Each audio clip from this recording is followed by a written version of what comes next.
Bismillahirrahmanirrahim. Assalamualaikum warahmatullahi wabarakatuh. Innal hamdalillah nahmaduhu wa nasta'inuhu wa nastaghfiruh wa na'udzu billahi min syururi anfusina wa min sayyiati a'malina. May yahdihillahu fala mudhillalah wa may yudlil fala hadiyalah. Asyhadu an la ilaha illallah wahdahu la syarikalah wa asyhadu anna Muhammadan abduhu wa rasuluh la nabiyya ba'dah. Allahumma la ilma lana illa ma 'allamtana. Allahumma 'allimna ma yanfa'una wa zidna ilma wa aslih lana sya'nana kullah wa la takilna ila anfusina tarfata 'ainin. Kaum muslimin, pemirsa yang dirahmati Allah Subhanahu wa taala, kita panjatkan puja dan puji syukur kita kepada Allah atas nikmatnya. Salawat dan salam senantiasa tercurahkan kepada junjungan kita Nabi besar Muhammad sallallahu alaihi wasallam. Kaum muslimin, sahabat keluarga muslim yang Allah Subhanahu wa taala muliakan. Pada episode sebelumnya telah kita bahas hal-hal seputar thaharah. Dan di dalam bab thaharah telah kita bahas dan kita singgung hal-hal yang berkaitan dengan jenis alat yang bisa dipakai untuk thaharah, yaitu air atau sesuatu yang mampu menggantikan air, yakni debu. Akan tapi kaum muslimin rahmat Allah Subhanahu wa taala, hukum asal seseorang tatkala ingin bersuci, ya, itu menggunakan air, sebagaimana ini disebutkan oleh para ulama. Kaum muslimin rahmati Allah Subhanahu wa taala, sahabat keluarga muslim yang Allah Subhanahu wa taala muliakan. Pada episode kali ini kita akan membahas tentang macam-macam air. Babul miyah. Bab seputar macam-macam air. Kaum muslimin dirahmati Allah Subhanahu wa taala. Berkata penulis kitab Al-Muyassar, Babul miyah, awalan aqsamul miyah.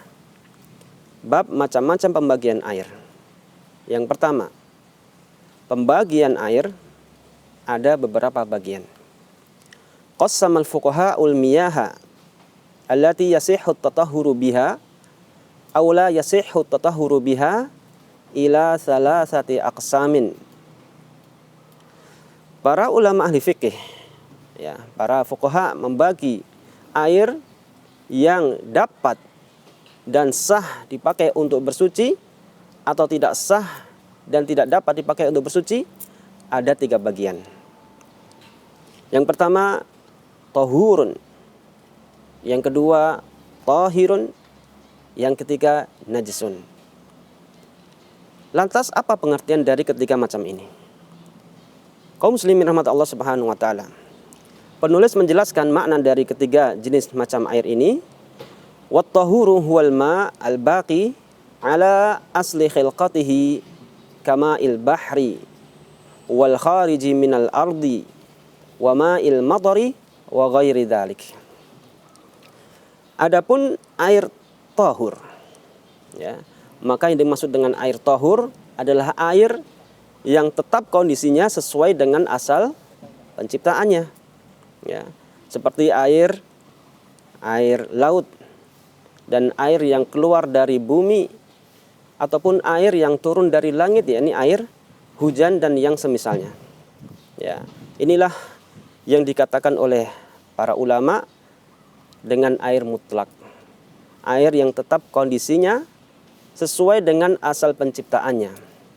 Dan air mutlak ini kaum muslimin rahmat Allah Subhanahu wa taala memiliki beberapa sifat.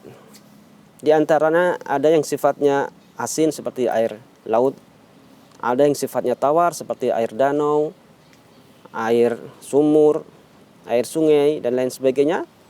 Ada juga yang air sifatnya payau, air payau. Air payau ini adalah air yang sedikit asin, akan tetapi tingkat keasinannya di bawah air laut. Di sana juga ada jenis air yang sifatnya asam. Ini air disebut dengan air vulkanik. Air yang muncul di pegunungan yang mana bercampur dengan belerang dan memiliki warna yang lebih keruh dibanding air pada biasanya. Rasanya asam. Dan ini juga dikategorikan ulama sebagai air mutlak. Air yang memang ya tetap kondisinya sesuai dengan asal penciptaannya. Dengan sifat-sifat apapun juga.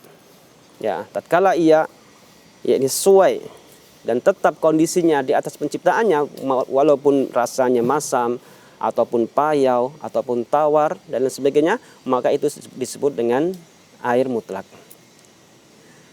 Kemudian kaum muslimin rahmat Allah Subhanahu wa taala. Kembali penulis mengatakan wa hadzal naw'u minal ma'i ajma'al fuqaha'u ala annahu tahirun fi nafsihi mutahhirun li ghairihi.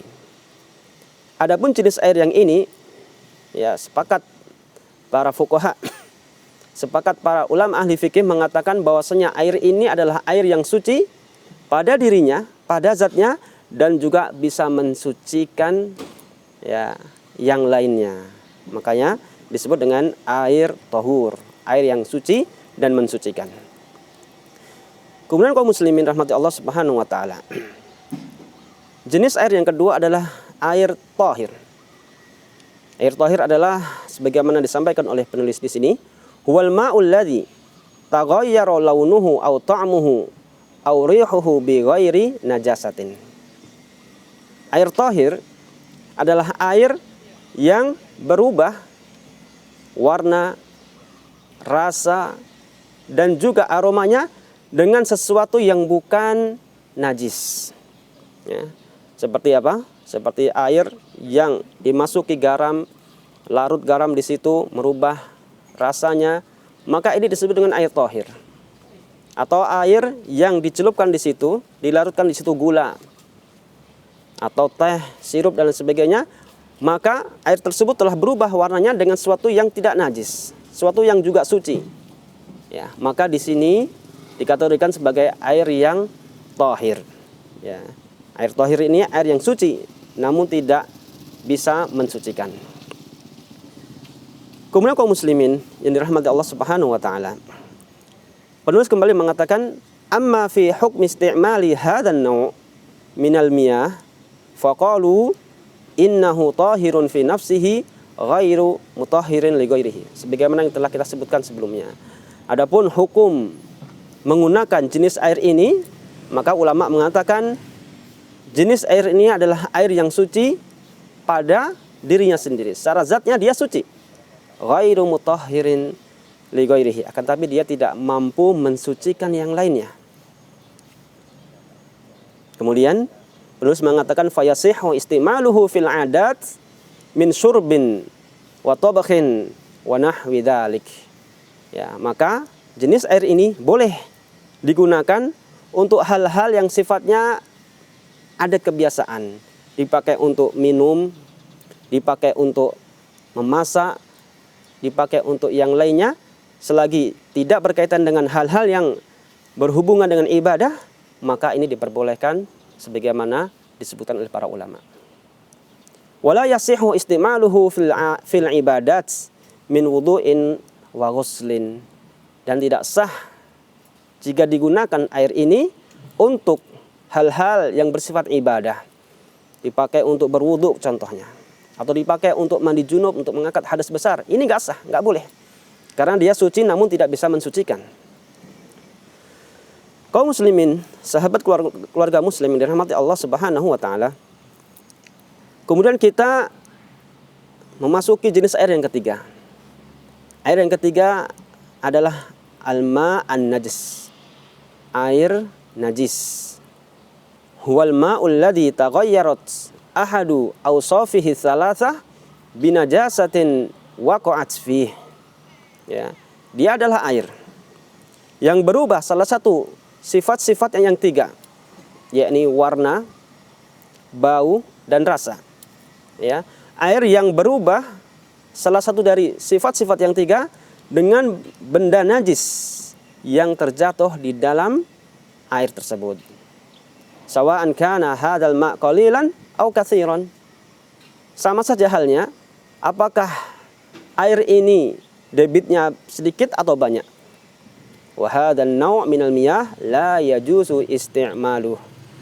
Dan jenis air yang ketiga ini tidak boleh digunakan. Ya, tidak boleh digunakan untuk bersuci dan untuk yang lainnya. Kaum muslimin yang dirahmati Allah Subhanahu wa taala. Ini adalah pembagian air menurut mazhab Hambali. Oleh karena itu penulis mengatakan fahadhihi hiya aqsamul miyah as-salasah indal Hanabilah. Pembagian jenis air yang jumlahnya 3 ini menurut pandangan ulama dari mazhab Hambali. Kemudian kaum muslimin yang dirahmati Allah Subhanahu wa taala. Penulis kembali mengatakan wazada ba'du ahli ilmi qisman rabi'an qalu al-ma' al-mashkuku fi. Penulis mengatakan sebagian ahli ilmi ya menambahkan jenis air hingga 4 jenis. Yang ketiga telah kita sebutkan tadi. Yang keempat adalah al-ma' al-mashkuku fi. Air yang diragukan, ya, diragukan kesuciannya maksudnya. Ya, ini adalah pendapat dari beberapa ulama. Kemudian kaum muslimin rahmati Allah Subhanahu wa taala, telah kita ketahui pendapat dari kalangan ulama dari mazhab Hambali. Lantas bagaimana dengan mazhab yang lain? Ya. Kaum muslimin rahmati Allah Subhanahu wa taala, adapun pendapat dari sebagian ulama Syafi'iyah, ya, di antara mereka ada yang mengatakan bahwasanya air dibagi menjadi 4. Ya, mirip dengan pembagian yang dibagi oleh ulama dari kalangan mazhab Hambali. Tetapi ulama Syafi'iyah ya menjadikan air tahur, ya, air yang suci dan mensucikan dibagi menjadi 2, ya. Air tahur, air suci mensucikan yang tidak makruh digunakan, dan air yang suci dan mensucikan yang makruh digunakan. Oleh karena itu, ya, mereka ulama dari kalangan mazhab Syafi'i membagi air menjadi 4. Yang pertama, air suci mensucikan tidak dihukumi makruh penggunaannya, yaitu air mutlak. Yang kedua, air suci mensucikan dihukumi makruh penggunaannya, yaitu air musyammas, air yang terkena paparan matahari hingga membuat air tersebut menjadi hangat, sebagaimana kita dapati di beberapa masjid, air yang tersimpan di tangki, ya, masjid kemudian dipakai untuk berwudu. Ketika siang hari kita dapati airnya panas, itu disebut dengan air musyammas, air yang terkena dengan sengatan matahari. Ya, di sini sebagian ulama Syafi'iyah mengatakan ini air suci dan mensucikan, namun hukumnya makruh, dibenci untuk penggunaannya. Yang tapi kaum muslimin rahmati Allah Subhanahu wa taala mengenai air musyammas ini, pendapat dari Imam Nawawi. Yang benar adalah air ini tetap suci dan boleh digunakan dan hukumnya tidak makruh. Kaum muslimin rahmati Allah Subhanahu wa taala, kita akan lanjutkan tentang pembagian air tentunya setelah jeda yang berikut ini.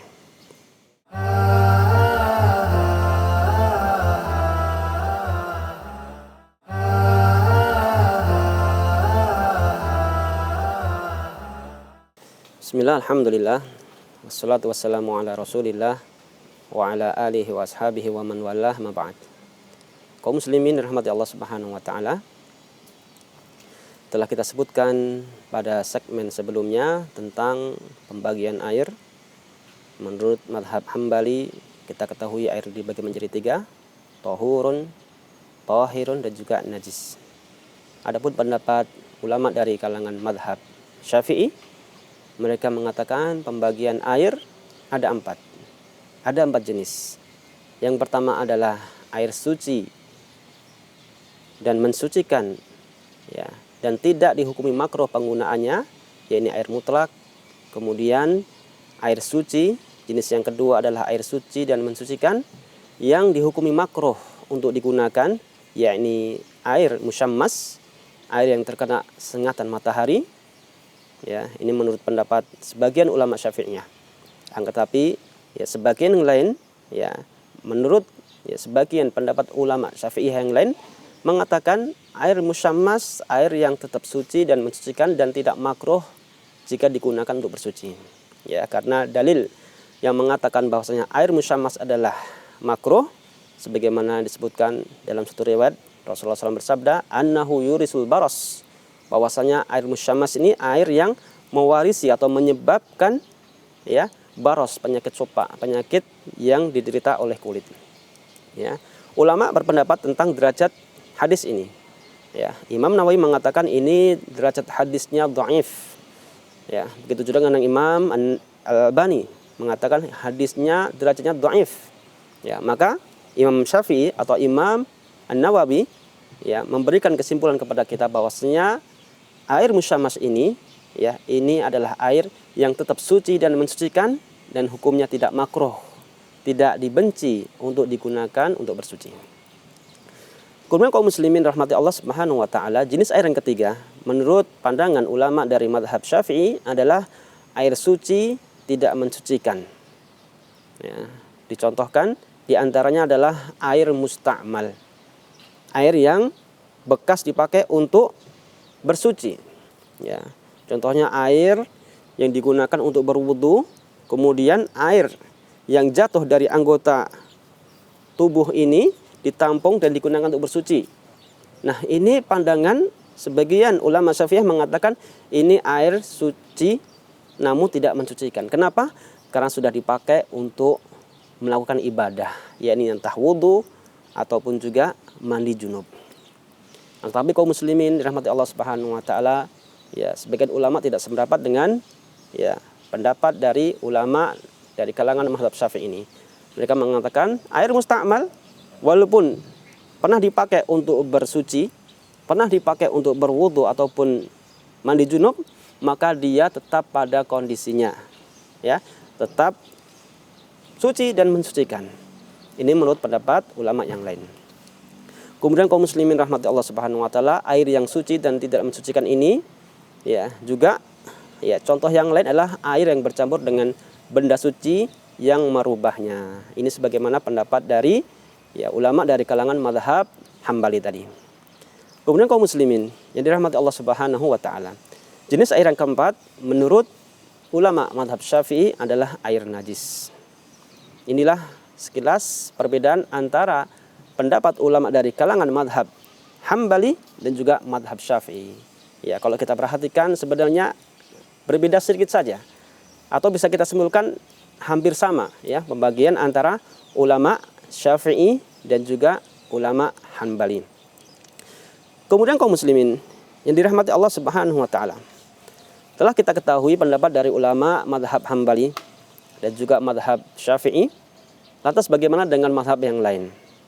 Penulis menjelaskan di sini wa dhahabal Hanafiyah wa Ahmad fi ihdar riwayataini anhu ila anna aqsamul miyah isnani. Ya. Pendapat ulama dari mazhab Hanafi dan juga ya dari mazhab Ahmad ya atau pendapat dari Imam Ahmad itu sendiri, salah satu dari dua riwayat yang ya muncul dari beliau, bahwasanya air dibagi menjadi dua saja. Ya, air dibagi menjadi dua saja, yaitu tahurun wa najasun. Ya, air yang suci dan mensucikan dan juga air najis. Air suci dan mensucikan di sini maksudnya adalah air mutlak. Adapun air suci yang tidak mensucikan atau kita sebut tadi dengan air tahir. Ya, di sini penulis mengatakan amat tahir fahuwa qismun la wujuda lahu fis syariah. Adapun air yang suci namun tidak mensucikan, ini adalah pembagian jenis air yang tidak ada wujudnya menurut syariat. Ya, mereka ya berdalil sebagaimana disebutkan oleh penulis di sini, wad dalilu ala dzalika adamud dalil. Dalil bahwasanya jenis air yang kedua tadi, jenis air tahir ya, bahwasanya ini tidak ada menurut syariat. Karena apa? Karena memang syariat tidak mengatakan dan tidak membagi dan tidak menyebutkan di sana ada air yang namanya air tahir.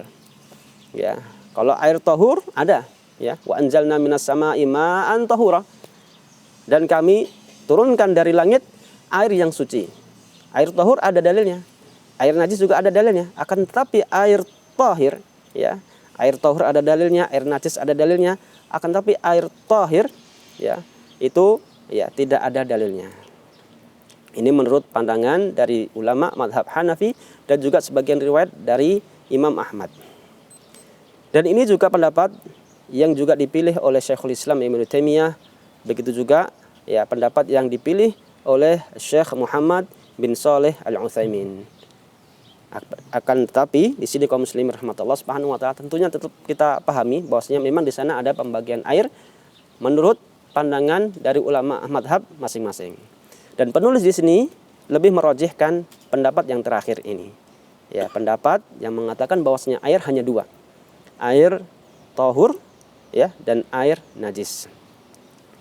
Kaum muslimin rahmati Allah Subhanahu wa taala. Sebenarnya kalau kita teliti lebih mendalam, ya ulama-ulama yang menjelaskan bahwasanya pembagian air hanya dua, air tahur dan juga air najis.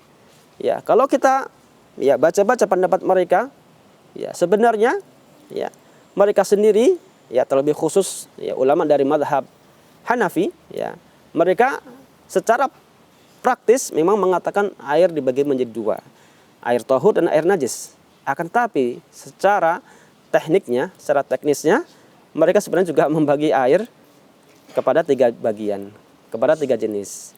Ya, yang pertama adalah air tahur, yang kedua air najis, yang ketiga mereka sebut dengan air muqayyad, ma'un muqayyad, air yang terikat. Ya, air yang terikat yakni air yang telah berubah warna, rasa, bau karena benda suci. Ya, dan ini air suci namun tidak bisa dipakai untuk bersuci. Kaum muslimin dirahmati Allah Subhanahu wa taala. Barangkali ada di antara kita yang bertanya atau berpikir ya, bahwasanya di sana ada air yang belum kita singgung. Air apa itu? Air yang muncul dari tanaman, air yang muncul dari ya pohon. Ya, seperti air nira. Ya, air nira ini kalau di Medan disebut dengan susu Medan. Ya, akan tapi ya maksud dari susu Medan ini adalah khamr. Jadi haram untuk dipakai untuk dimanfaatkan. Ya, ada juga air kelapa. Ya, atau air ya tebu. Ketika digiling tebu, ya, keluarlah airnya yang manis. Bagaimana penggunaan air jenis ini? Air yang keluar dari pepohonan, air yang keluar dari tumbuhan. Bukankah air ini ya tetap kondisinya sesuai dengan asal penciptaannya, meskipun rasanya ada yang manis, ya, ada yang ya sedikit asam, ya. Apakah air ini termasuk air yang tahur, air yang suci dan mensucikan? Ya, disebutkan oleh ya ahli ilmi kaum muslimin rahmatullah subhanahu wa taala bahwasan jenis air ini adalah air yang tahir. Air yang suci namun tidak mensucikan, seperti air teh, air kopi dan sebagainya. Ya. Kenapa demikian? Ya, barangkali ada yang bertanya, kenapa kok dikatakan air tahir? Kan dia adalah air yang tetap kondisinya. Ya, sesuai dengan asal penciptaannya. Nggak ada campur tangan dari manusia. Allah ciptakan air tebu contohnya. Atau air kelapa, atau air nira dan lain sebagainya. Bukankah Allah Subhanahu wa taala menciptakan air tersebut? Ya, rasanya memang demikian. Maka di sini kaum muslimin yang dirahmati Allah Subhanahu wa taala, ya, sebagian ahli ilmu mengatakan namanya air mutlak, ya. Itu adalah air yang memang ya sebagaimana disebutkan, dia tetap kondisinya sesuai dengan di mana dia diciptakan. Akan tetapi air mutlak ini adalah air yang turun dari langit. Ya, dan air yang ada di bumi atau air yang muncul dari dalam bumi. Ya. Sedangkan air kelapa ataupun air dari pohon nira, ya, air tebu dan lain sebagainya, air semangka barangkali, itu adalah air yang muncul antara keduanya, antara langit dan bumi. Ya, karena tidak muncul dari bumi, namun muncul dari pepohonan, dari tanaman, dari tumbuhan. Maka ini bukan dinamakan dengan air mutlak. Ya, karena apa? Karena sifat air ini sangat terikat dengan kata yang disendarkan kepadanya. Air tebu, ya air tebu. Ya, kata tebu ini sangat melekat, ya, setelah ya penyebutan kata air. Inilah sebagian ulama mengatakan ya sifat air ini ya terikat dengan sebutan qaid lazim, ikatan yang melekat yang tidak dipisahkan. Makanya ya sebagian ahli ilmi mengatakan bahwa jenis air ini adalah air yang tahir, air yang tidak bisa dipakai untuk bersuci. Kaum muslimin yang dirahmati Allah Subhanahu wa taala. Ada beberapa pembahasan tentang seputar air ini. Ya. Di sini penulis mengatakan dzakara ba'du dzikru ba'di ahkamil miyah. Tsaniyan dzikru ba'di ahkamil miyah. Ya, pembahasan yang kedua seputar pembagian air, ya, pembahasan tentang ya sebagian hukum-hukum air yang kita temui di realita di kehidupan kita. Penulis mengatakan idza taghayyara al-ma' bi tahurin ghairi mumazijin. Ya, keadaan pertama, ya, sesuai dengan realita yang kita dapatkan di kehidupan kita sehari-hari, ya, idza taghayyara al-ma', apabila di sana ada air yang berubah, bi tahirin, dengan benda yang suci, ghairi mumazijin, namun benda itu tidak larut ketika dimasukkan dalam air. Ya, seperti ya rumput atau dedaunan atau benda-benda suci lainnya, ya kapur barus dan sebagainya. Ini adalah benda suci. Tatkala masuk ke dalam air, kemudian ada sedikit perubahan pada air tersebut, lantas bagaimana hukum dari air ini? Ya, ini juga merupakan pembahasan yang juga disinggung oleh para ulama. Insya Allah kaum muslimin rahmati Allah Subhanahu wa taala, kita akan bahas ya permasalahan ini tentunya setelah jeda yang berikut ini.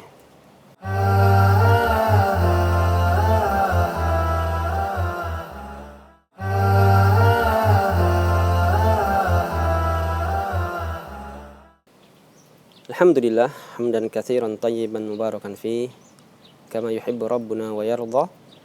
Asyhadu an la ilaha illallah wahdahu la syarikalah wa asyhadu anna Muhammadan abduhu wa rasuluhu la nabiyya ba'dah, amma ba'd. Pemirsa, sahabat keluarga muslim rahmati Allah Subhanahu wa taala, kita lanjutkan pembahasan tentang ya, permasalahan air yang kita dapati di kehidupan kita sehari-hari. Telah kita sebutkan dan singgung pada segmen sebelumnya bahwasanya di sana ada permasalahan yang kita dapati di kehidupan kita sehari-hari, yaitu permasalahan tatkala ada air yang berubah, ya, salah satu sifatnya apakah rasanya ataupun warnanya, ya, ataupun baunya, ya, akan tapi dengan sesuatu yang suci, ya. Idza taghayyara al-ma' bi tahirin ghairi mumazijin, ya, air yang bersuci dengan disebabkan, ya, air yang suci atau air yang berubah yang disebabkan karena benda yang suci yang dia sifatnya tidak larut di dalam air. Ya, telah kita sebutkan contohnya, ya. Contohnya ya daun ataupun ya kapur barus, ya, ataupun barang-barang lainnya. Maka kaum muslimin rahmati Allah Subhanahu wa taala, di sini penulis menyebutkan dan menjelaskan, ya, idza taghayyara al-ma' bi tahirin ghairi mumazijin ka qita'il kafur wa rawasibid duhni faqad ikhtalafa al-fuqaha'u fi hukmi hadzal naw' min al-miyah. Apabila ada air yang berubah, ya, dikarenakan masuknya benda suci dan benda suci tersebut tidak larut di dalam air, seperti potongan kapur barus ataupun endapan dari minyak, maka dalam kasus ini ulama berbeda pendapat mengenai hukumnya. Pendapat yang pertama, ya, ini pendapat yang jumhur ulama. Ya, penulis mengatakan fadhahabal jumhur ila annahu yakunu tahuran la yukrah istimaluhu wa 'allalu dzalika bi anna hadzal mutaghayyir taghayyara an mujawaratin wala an mumazajatin fala yuslabul ma'u sifatah. Pendapat kebanyakan ulama, jumhur ulama, ya, mengatakan bahwasanya air ini adalah air yang suci dan mensucikan dan tidak dihukumi makruh tatkala hendak digunakan untuk bersuci. Dan mereka, ya, yakni menetapkan sebab, ya, kenapa? Bi anna hadzal ma' mutaghayyir taghayyara an mujawaratin. Karena air ini, air yang berubah ini, dia berubah karena apa? Karena sifatnya bersinggungan dengan benda suci yang tidak larut tadi, ya, an mujawaratin, ya, tatkala benda suci masuk kemudian dia bersinggungan dengan air, ya, muncullah beberapa efek dari benda tersebut hingga membuat air tersebut sedikit berubah, ya. Mereka mengatakan ini jenis ya perubahan yang mujawarah, bukan mumazajah. Air yang jenis perubahannya karena ada persinggungan. Karena ketika dimasukkan benda yang tidak larut bersinggung kemudian berubah sedikit ya entah warnanya ataupun rasa dan baunya. Bukan karena ya berubah karena benda tersebut larut atau bercampur dengan air seperti garam. Ya, ketika bercampur dengan air tentunya dia akan larut. Ataupun ya madu ya, ataupun juga apa? Gula. Ya, ini jenis barang yang tatkala masuk ke dalam air bisa apa? Bisa bercampur ya pada zat air. Ya. Maka tatkala benda yang masuk ini adalah benda yang tidak bisa larut. Ya, kemudian menjadikan dan menyebabkan air berubah ya, sedikit berubah, maka fala yuslabul ma sifatah. Ya, jenis air ini yakni masih tetap sebagai air yang suci. Karena apa? Karena sifat kesuciannya tidak hilang. Karena apa tadi? Karena dia yakni perubahan ini disebabkan karena persinggungan, bukan karena apa bercampurnya dan bukan karena larutnya benda yang masuk ke dalam air tersebut. Kaum muslimin rahmati Allah Subhanahu wa taala. Ini pendapat yang pertama, ini pendapat kebanyakan para ulama. Pendapat yang kedua, ya, penulis mengatakan wa dhahabal hanabilah wa huwal madhhab indahum ila anna hadzal naw'a minal miyahi tahurun lakin yukrahu isti'maluh. Ya, pendapat yang kedua, ini pendapat dari kalangan ya ulama Hanabilah. Dan ini adalah pendapat madhab dari madhab Hambali. Ya. Mereka mengatakan bahwasanya jenis air ini ya adalah air yang suci dan mensucikan, namun hukumnya makruh tatkala hendak digunakan. Wa 'allalu dzalika bi anna hadzal naw'a minal miyahi waqa'a fihi al-khilaf bainal fuqaha fayukrahu isti'maluhu khurujan minal khilaf. Mereka mengatakan sebab kenapa dikatakan air ini suci sebenarnya dan mensucikan, namun dibenci penggunaannya. Kenapa? Karena mereka mengatakan sebabnya adalah ada khilaf di antara ulama tentang jenis air ini. Maka sebagai upaya menghindari perselisihan di antara ulama, dikatakanlah air ini hukumnya makruh tatkala ingin digunakan untuk bersuci. Ya, tatkala ingin digunakan untuk mengangkat hadas. Kaum muslimin rahmati Allah Subhanahu wa taala. Lantas dari kedua pendapat ini mana yang paling benar? Kembali di sini penulis ya merojihkan ya pilihan ya atau pendapat dari jumhur ulama.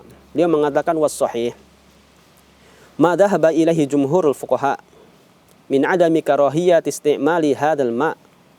Ya, pendapat yang sahih adalah pendapat yang dipegang oleh jumhurul fuqaha, kebanyakan para ahli fikih. Ya, min adami karahiyat istimali hadzal ma, yakni ya tentang tidak dihukumi makruh penggunaan air jenis ini.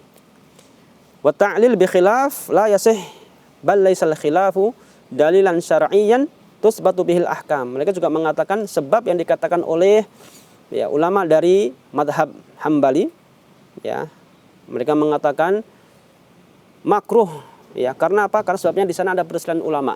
Ya, air ini suci, mensucikan, namun makruh ya untuk digunakan karena sebabnya adalah ada perselisihan di antara ulama. Maka alasan ini ya penulis mengatakan ya khilaf ulama bukan dalil untuk menetapkan suatu hukum. Ya, ini penulis mengatakan bahwa sikap dari sebagian atau kebanyakan ya ulama dari madhab Hambali ini yakni sikap yang keliru. Karena memang ya tidak kita jumpai penetapan suatu hukum dari suatu masalah diambil dari adanya perselisihan di antara ulama. Wa hadza huwa ikhtiyaru syekhina rahimahullahu taala. Ya, pendapat mu'alif di sini mengatakan inilah ya pilihan atau pendapat yang dipilih oleh syekh kita, oleh guru kita Syekh Muhammad bin Shalih Al-Utsaimin dalam kitabnya Asy-Syarhul Mumti'. Kaum muslimin yang dirahmati Allah Subhanahu wa taala. Kemudian ya di antara permasalahan juga yang kita dapati di kehidupan kita secara nyata ya walaupun mungkin Untuk masa sekarang, untuk zaman sekarang jarang kita dapati ya. Tapi ini barangkali ya adalah perkara yang dulu didapati di masyarakat zaman dahulu. Apa itu? Ya, hukum menggunakan air ya, yang mana air ini dipanaskan dari bahan bakar yang terkena najis atau dari bahan najis. Contohnya bagaimana? Contohnya ya, yakni ada di sana hewan babi adalah hewan yang najis. Kemudian lemaknya dicairkan ya, supaya digunakan menjadi minyak yang dipakai untuk apa? Bahan bakar. Ini tentunya adalah minyak yang najis. Karena apa? Dihasilkan dari hewan yang najis. Atau ya, kayu bakar yang terkena darah haid. Darah haid adalah darah yang najis. Ya, atau terkena air liur anjing. Ya, air liur anjing adalah air liur yang najis juga. Maka ya, ini adalah permasalahan yang juga dibicarakan oleh sebagian ulama. Bagaimana menggunakan air yang dia ini dipanaskan ya dengan bahan bakar yang terbuat dari suatu yang najis. Atau minimalnya bahan bakarnya terkena suatu yang najis. Maka ya, ini ada pendapat di antara ahli ilmi. Ya, di sana ada khilaf di antara ulama juga tentang ya ini permasalahan ini. Di sini ya, penulis mengatakan hukum isti'malil ma' al-musakhkhan bi syai'in najasin. Hukum menggunakan air yang dipanaskan dengan benda atau kayu bakar, bahan bakar yang najis. Ikhtalafal fuqaha fil ma'il musakhkhan bi najasin idza kana al-ina' muhkaman. Ya, berbeda pendapat. Para ahli fikih, para ulama berbeda pendapat tentang air yang dipanaskan ya dengan bahan bakar yang najis ya. Idza kana al-ina muhkaman, apabila air tersebut ya dimasukkan dalam bejana, dimasukkan dalam panci yang tertutup rapat. Ya. Air dipanaskan, tentunya air itu dalam panci, kemudian dia dipanasi dengan yakni benda yang najis. Ya. Maka penulis mengatakan apabila air yang dipanaskan ini ya terdapat di dalam panci yang ya tertutup rapat, maka di sana ada khilaf di antara ulama. Yang pertama, fadhahabal jumhur ila adami karahati istimalihi idza kana al-ina lahu ghita'un muhkamun. Ya, pendapat yang pertama pendapat jumhur. Ya, jumhur kebanyakan ulama mengatakan bahwasanya air ini ya tidak dibenci penggunaannya, dihukumi tidak makruh apabila apa? Dia berada di wadah yang memiliki tutup yang rapat. Ya. Dan ini ya wadzalika li anal ghalib 'ala dhann adamu wusulin najasah ilaih. Karena apa? Karena yakni menurut prediksi yang kuat bahwasanya apa? Uap atau bahwasanya yakni asap yang ditimbulkan dari bahan bakar tadi tidak masuk ke dalam air. Ini pendapat yang pertama. Pendapat yang kedua, ini adalah pendapat dari salah satu pendapat Imam Ahmad mengatakan jenis air ini adalah jenis yang yakni dimakruhkan penggunaannya. Kenapa? Meskipun dia tertutup. Karena apa? Masih ada yakni kemungkinan ya uap dari bahan bakar yang najis tadi masuk ke dalam air tersebut. Kesimpulannya kaum muslimin rahmat Allah Subhanahu wa taala, pendapat yang pertama adalah pendapat yang lebih benar. Kaum muslimin dirahmati Allah Subhanahu wa taala, inilah ya pembahasan tentang pembagian air yang bisa kita bahas pada episode kali ini. Insyaallah kita akan lanjutkan pembahasan kita ini di episode yang akan datang. Kita akhiri dengan doa kafaratul majlis. Subhanakallahumma bihamdika asyhadu an la ilaha illa anta astaghfiruka wa atubu ilaik. Assalamualaikum warahmatullahi wabarakatuh.